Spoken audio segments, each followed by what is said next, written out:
Well, tonight, a Batesburg-Leesville cafe owner is taking her frustrations to social media and sharing the video right behind me here. This video is now fueling a call for action.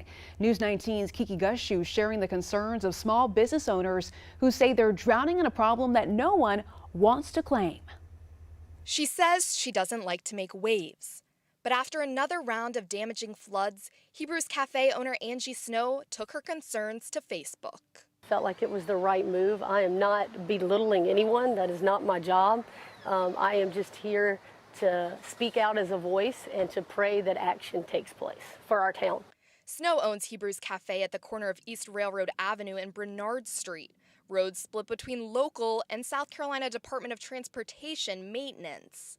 Large storm drains are installed outside her business, but when the rain pours, they can't keep up. So this is supposed to be a drain. This is several feet deep. I can't even step in there.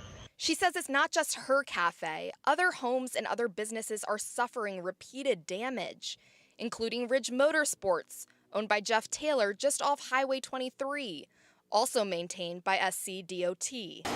Came up on my building about probably 8 to 10 inches, completely flooded the inside of the business. Taylor says new developments nearby have made their flooding worse. He says SCDOT promised a meeting to address the problem, but it never materialized. For him, it's starting to become routine.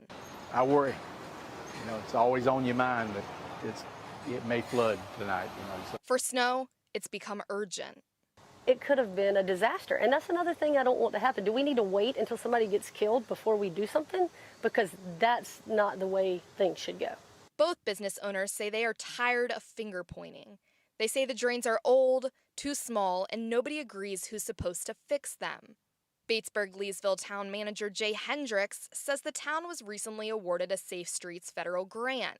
He tells News 19 that he hopes the town can partner with the State Department of Transportation on improving stormwater issues, which he says have plagued the town for years. We reached out to SCDOT for comment, but did not receive a response in time for this story. In Batesburg-Leesville, Kiki Gushu, News 19, WLTX.